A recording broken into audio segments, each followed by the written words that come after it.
Salon.com reported this week that 91% of the money for Karl Rove's new attack ad group comes from billionaires, 3 billionaires. And in our fourth story tonight, continuing our special report about how the term small business is an utter misnomer. The Chicago Tribune is technically a small business, as is the world's largest construction concern, Bechtel. Countdown has also learned that one of those Rove funding billionaires is, you guessed it, one of those small businesses whose taxes Republicans want to keep at Bush-era levels. He's Carl Lindner, who gave Rove $400,000 last month and who made his $1.7 billion fortune through United Dairy Farmers, a small business with hundreds of stores and one of the top 15 ice cream brands in the country.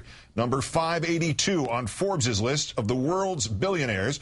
Not that far below number 463, Henry Hillman, whose family bankrolls Pennsylvania Republicans with proceeds from his small investment business, which Forbes says makes him worth more than $2 billion. Let's turn now to MSNBC contributor Chris Hayes, the Washington editor of The Nation magazine. Chris, good evening. Good evening, Keith. How does the tax cut debate change now that we know what the Republicans mean by small business and to what degree the public has been had? Well, you hope that Democrats hammer on this. I mean, what's interesting is that even before this, right, even given the messaging that the Republicans were doing and this completely disingenuous small business chicanery that you revealed, they were still on the wrong side of public opinion. I mean, the fact of the matter is people understand the number 250,000, right? They understand that we are talking about a group of people that's quite small and doing quite well. And when you climb up the income scale, I mean, you start getting up to incomes that are, hedge fund people who are making $1 billion in income in a year. That's a flow. That's not wealth. That's annual income. People understand that. So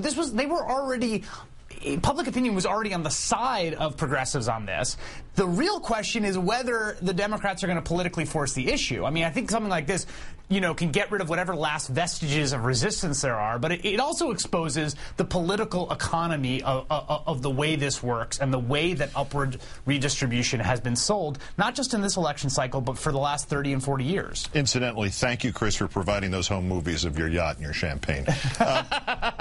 Greg Sargent at Plumline reported that the Speaker, Nancy Pelosi, is getting pressure still from the conservocrats, the conservative Democrats, who say that holding on to the middle-class tax cuts, holding the vote, is going to make them vulnerable on Election Day. And a lot of them are pushing to include these GOP tax cuts for the rich as well. The Democratic Congressman Brad Ellsworth of Indiana just said that today, said, get the issue off the table. It'll be much easier for us. How much crazier does that plan now look, now that we know who they'd be helping out by using that plan? It is so politically, morally, logically bankrupt that it beggars belief. I mean, I wrote a feature for The Nation magazine last year, and I talked about the Blue Dogs, and the big hustle the Blue Dogs have is that they say, our big thing, we're united around one thing, which is deficits. That is the way that they trump themselves. That's their identity as a caucus. And what they are doing here now is to say, we want you to add $700 billion to the deficit over the next 10 years, and then much more in perpetuity, right? Because we're not talking about sunsetting any of this. This is out into the future as far as the eye can see. That's what they're taking a stand on. So it should never be reported. No one should ever say, never let it be said about the Blue Dogs that they care about the deficit. They do not care about the deficit. What they care about is representing the interests of wealthy people that give them lots of money, and or some, or themselves. I don't know. I'm not going to impute to them what their motives are, but what is clear is they don't care about deficits.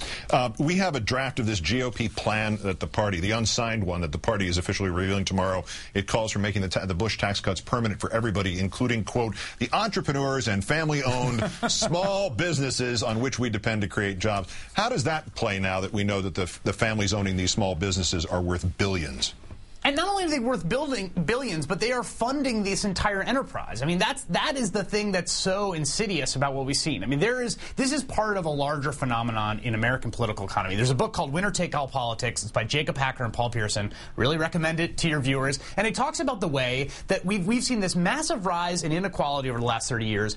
on the front end, right, before taxes are paid. And then what our government has done is it's come in and it's exacerbated that inequality by cutting taxes for the wealthy. And we've already seen it chipped away. You know, even when we're talking about Democrats, we're not really talking about a tremendous amount of redistribution that is even on the table, right? This is really at the upper end, and there's already things like the carried interest loophole that allows hedge fund people to pay 15%. That's not even the table. So we're barely even getting at this issue. And the sort of small business story has been one of the most powerful stories that conservatives and the wealthy have used to continue to enrich themselves despite the trends in the economy. This nice little snake eats its own tail loop. Republicans push for brakes for small businesses that are so classified only because the number of their owners, and then the giant small businesses feed the campaign contributions back to Republicans. Exactly. Close the loop for us. I mean, we already knew about the Koch brothers, but now we're starting to see a picture emerge of one rich right-wing family after another funding the GOP so the GOP can run on tax cuts that will benefit one rich right-wing family after another. Is that about it?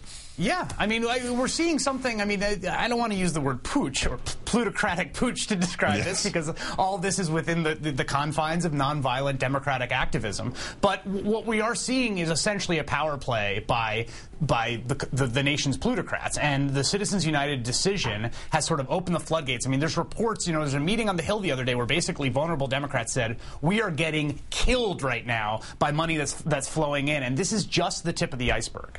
MSNBC contributor Chris Hayes, thanks for helping us flesh this out tonight, Chris. Thank you, Keith.